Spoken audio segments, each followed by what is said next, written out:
there's a story in the Quran that pretty much everyone thinks they know by heart. You know the one? God says he's going to place a successor on earth, and the angels, they question him. Let's just quickly run through the story that everyone knows, the traditional take on Quran, chapter 2, verse 30. So the story goes like this, right?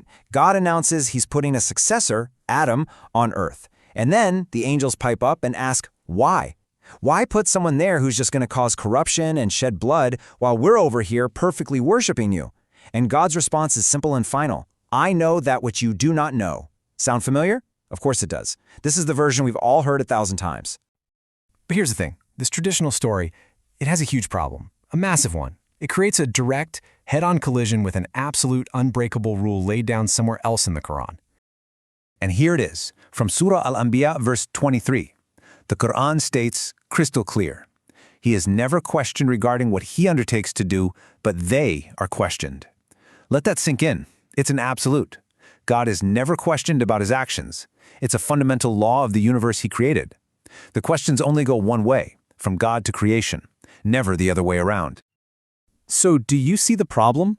On one hand, we have the popular belief that angels question God. On the other, we have an ironclad Quranic law that says God is never questioned. These two things cannot exist together. They just can't. And as Dr. Hani shows, since the Quran's own rules are non-negotiable, it means our understanding of that story has to be what's broken. But what if I told you that entire story, the one we've been taught for centuries, is built on a foundation that's, well, completely wrong? What if it's based on a total misreading of the verse? Let's get into it. I mean, really think about it. What if that famous dialogue wasn't between God and his angels at all?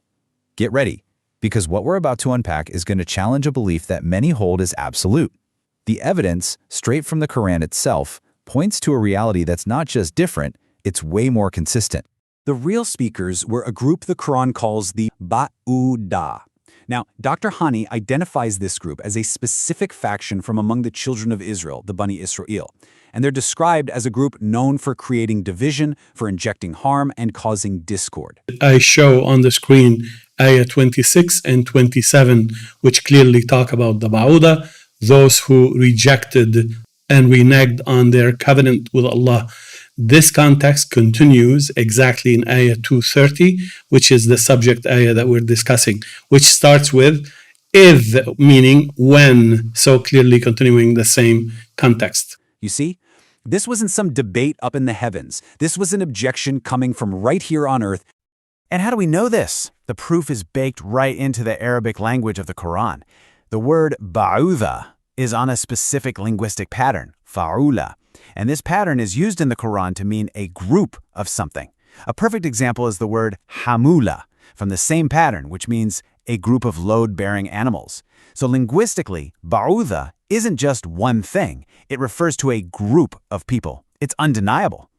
So suddenly, the whole picture just snaps into focus. When God, through his revelation, announced a new steward or successor, it wasn't the angels who spoke up. No, it was this human group, the Ba'uda, who shot back with this defiant statement, basically projecting their own history of corruption and bloodshed onto whoever was coming next.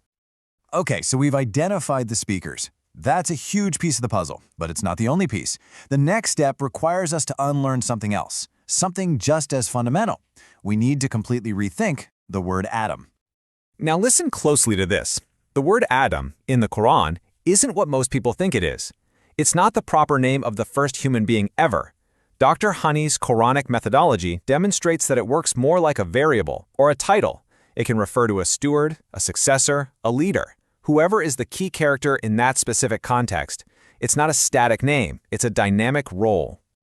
And this is so important because it reveals where the old idea came from. The whole concept of Adam, the first man on earth, that's an idea that was imported from biblical sources and traditions. It's not something you can find originating within the Quran itself. In fact, Prophet Muhammad never, ever spoke of it like that. So to really understand the Quran on its terms, we have to set aside those external ideas and see how the book itself uses the word Adam as a title for a steward entrusted with God's guidance. All right, we're almost there. We have one final crucial layer to peel back. And this one is just a beautiful look at the sheer literary genius of the Quran. We have to understand that in the Quran's powerful style, A question isn't always a question. The Quran uses questions as powerful rhetorical devices all the time. Think about it. When Fir'aun, or Pharaoh, asks about his kingdom and the rivers flowing beneath him, is he actually asking? No, he's boasting. It's a declaration of power. When Musa asks his people, "Do you say this of the truth?" he's not looking for an answer. It's a sharp condemnation of their disbelief. This pattern is everywhere. Questions are used as rebukes, as challenges, as powerful statements. And that brings us full circle, right back to our verse. When we see the phrase, "Will you place therein one who will make mischief?" through this Quranic literary lens, it's a total game changer. It's not an innocent, curious question from angels. It's a defiant, in-your-face declaration from that human group, Ba'uda. They're essentially protesting. What, you're going to put someone in charge who's just going to be corrupt like us? So let's put it all together. When we assemble these pieces of evidence, all sourced directly from the Quran itself, the old traditional story just crumbles. And in its place, a new understanding emerges, one that's perfectly consistent with no contradictions. Let's just quickly recap the unshakable evidence. The evidence is just airtight. First, the Quran's own absolute rule. God is never questioned. Second, the linguistic proof identifying the speakers as the Ba'uda, a human group.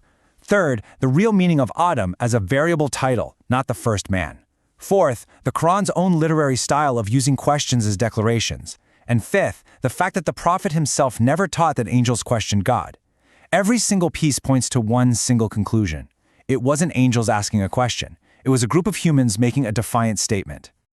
And this goes beyond just one verse. This is about how we approach the entire book. As Dr. Haney from Marvelous Quran says so perfectly, this shows that the Quran is full of insight and requires diligence, persistence, and patience in unpacking its meanings. It's a book that rewards you for digging deep, for looking at the evidence, not for just blindly accepting what you've always been told.